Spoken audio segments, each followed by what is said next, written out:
आपने कभी सपने में भी नहीं सोचा होगा कि जो कफ सिरप आप अपने बच्चे को खांसी से रिलीफ दिलाने के लिए पिला रहे हैं वो उसकी जान का दुश्मन भी बन सकता है। जब हाल ही में मध्य प्रदेश और राजस्थान में 14 बच्चों की मौत हो गई कफ सिरप पीने से, तो सरकार ने बच्चों के लिए बने इस खांसी की सिरप कोल्ड ड्रिफ्ट पर बैन लगा दिया। जांच में सामने आया कि इसमें पाया गया है डाई एथिलीन ग्लाइकॉल, जिसे DEG भी कहा जाता है। ये एक ऐसा जहरीला केमिकल है जो ब्रेक फ्लूइड और पेंट में इस्तेमाल होता है और अब बच्चों की जिंदगी निगल रहा है। दरअसल कोल्ड ड्रिफ्ट बच्चों की खांसी जुकाम के लिए बनाई गई थी, लेकिन इस सिरप में मिला DEG जो कि किडनी और नर्वस सिस्टम को तबाह कर देता है। इससे बच्चों में उल्टी, बेहोशी, सांस लेने में तकलीफ और हार्ट फेलियर तक के लक्षण दिखे हैं। कुछ ही घंटों में उनकी हालत इतनी बिगड़ी कि डॉक्टर भी कुछ नहीं कर पाए। मामला इतना बड़ा हो गया कि कई राज्यों में इस सिरप को बैन कर दिया गया। बता दें, अब तक मध्य प्रदेश, राजस्थान, महाराष्ट्र, पंजाब और तमिलनाडु में कोल्ड ड्रिफ्ट सिरप पर बैन लगाया जा चुका है। इसके अलावा उत्तर प्रदेश में भी इसे बैन कर दिया गया है।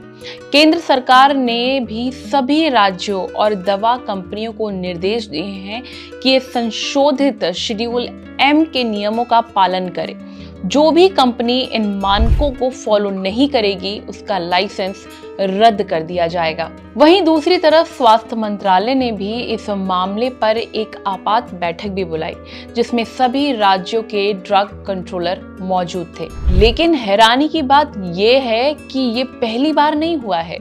दरअसल साल 2022 में गैम्बिया में इसी तरह की जहरीली कफ सिरप से लगभग 70 बच्चों की मौत हो गई थी और तब WHO ने बताया था कि उस सिरप में भी यही डाई एथिलीन ग्लाइकॉल और एथिलीन ग्लाइकॉल मिला हुआ था और वो सिरप हरियाणा की एक कंपनी ने बनाया था।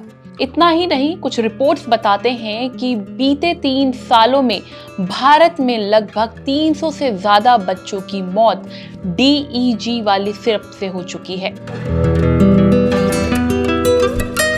अब सवाल उठता है कि ये डाई एथिलीन ग्लाइकॉल आखिर है क्या?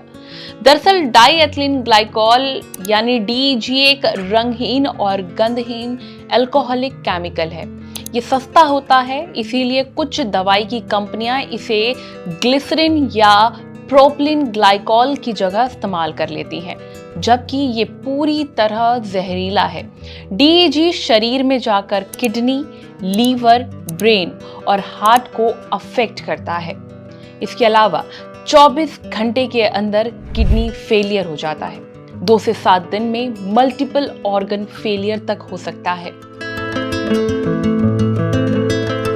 Pedia.com और CDC की रिपोर्ट के अनुसार DEG का इस्तेमाल आमतौर पर ब्रेक फ्लूइड्स, पेंट और स्याही, बॉल पॉइंट पेन और सॉल्वेंट्स, कॉस्मेटिक्स और प्लास्टिक प्रोडक्ट्स में किया जाता है। लेकिन कुछ कंपनियां इसे दवाइयों में मीठापन और सॉल्वेंट के तौर पर मिलाती हैं, जिससे सिरप का स्वाद बेहतर लगे और यही बन जाता है मौत का कारण। ऐसे में पेरेंट्स को सबसे ज्यादा अलर्ट रहने की जरूरत है। कैसे? देखिए, सबसे पहले तो बच्चे को कोई भी सिरप देने से पहले डॉक्टर की लिखी प्रिस्क्रिप्शन चेक करें। दवाई की एक्सपायरी डेट और बैच नंबर जरूर देखें। संदिग्ध लक्षण दिखे तो तुरंत डॉक्टर से कंसल्ट करें। इसके अलावा दवाई का बिल और पैकिंग हमेशा संभाल कर रखें। बच्चों को बड़ों की दवा कभी भी ना दें। ये कुछ बेसिक पॉइंट्स हैं जो पेरेंट्स को अपने दिमाग में सेव करके रख लेनी चाहिए। इस वीडियो को लेकर आपकी क्या राय है कमेंट बॉक्स पर जरूर बताएं और हेल्थ से जुड़ी इस तरह की वीडियोस के लिए लाइक एंड सब्सक्राइब करें thehealthsite.com।